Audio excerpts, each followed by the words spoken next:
A person's greatness is determined by their thoughts. This timeless truth has been proven repeatedly by the lives of successful individuals like Elon Musk, Steve Jobs, and Jeff Bezos. Napoleon Hill, in his famous book Think and Grow Rich, said, "What you think about, you become." But if that's true, why do so many people struggle to succeed? Do they not think about their future? Do they fail to see their own potential? Today's story will uncover the answers to these questions and teach you a powerful lesson. Along the way, we'll also learn some new words to enhance our English skills. So, stay with us till the end. I promise this video will be worth your time. Once, in a busy railway station, there lived a beggar.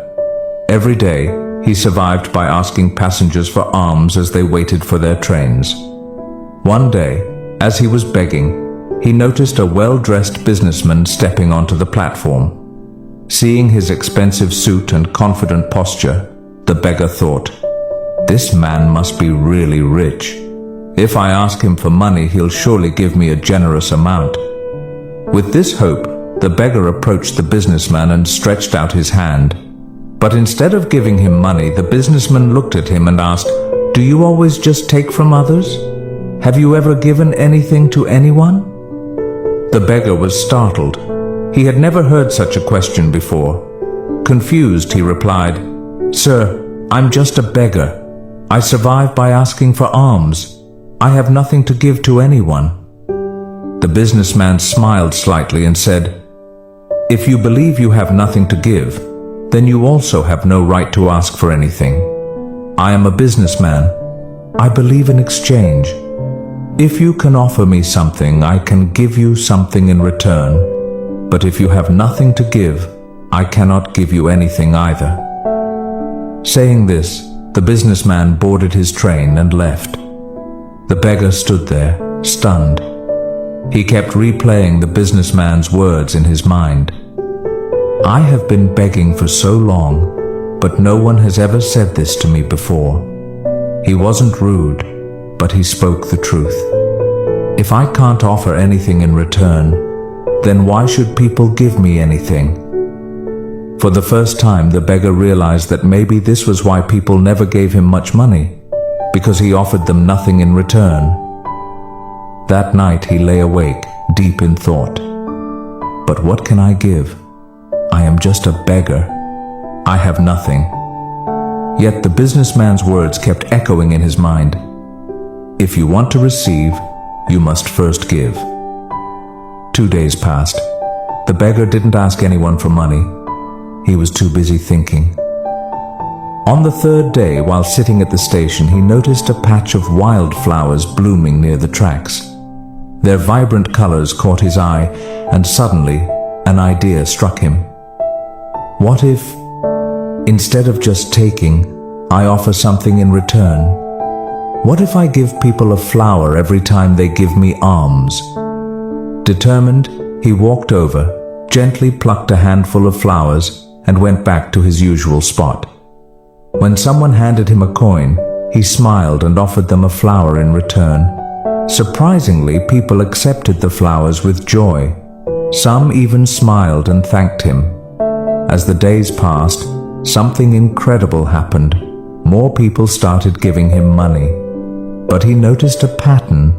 As long as he had flowers, people gave generously. When he ran out of flowers, the donations decreased. So it's true. People like to receive something in return, he thought. One day, as he was handing out flowers in exchange for alms, he spotted the businessman again, sitting in the train. Excited, he rushed over and said, "Sir, today I have something to give you. If you give me money, I will give you flowers in return." The businessman smiled, handed him some cash, and took a few flowers. "You have truly understood the value of exchange," he said. "Today, you are no longer just a beggar. You have become a businessman." The train arrived at the next station, and the businessman stepped off. The beggar stood there, watching him go. His words sparked a new thought in his mind. I really a businessman now? For a long time, he pondered over it. Then, suddenly, he realized something. I now know the secret of success. I am not just a beggar, I am a trader. People aren't giving me money out of pity.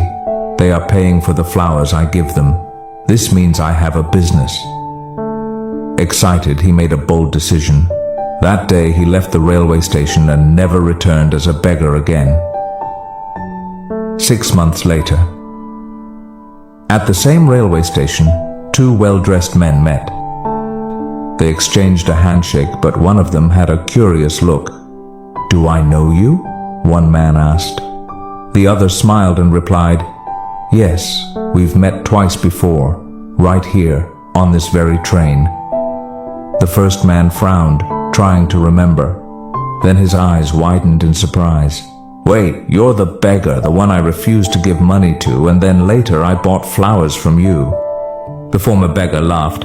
"Yes, that was me, but today I am no longer a beggar. I run a successful flower business and I'm traveling to expand it further." The businessman was astonished. "That's incredible. What changed?" The flower seller smiled. "You taught me one of life's greatest truths. We only receive when we give." That day, I realized that I was never really a beggar. I was a businessman all along. I just had to see myself that way. The two men shook hands again, now as equals. Then they boarded their trains, heading towards their respective futures. Life is shaped by how we see ourselves. If you believe you are small, you will remain small. But if you recognize your inner potential, you can achieve greatness. So don't limit yourself. See yourself as strong, capable, and successful. Because when your thoughts change, your future changes too. If you like this story, give it a thumbs up, comment below on what you learned, and share it to inspire others. See you in the next story.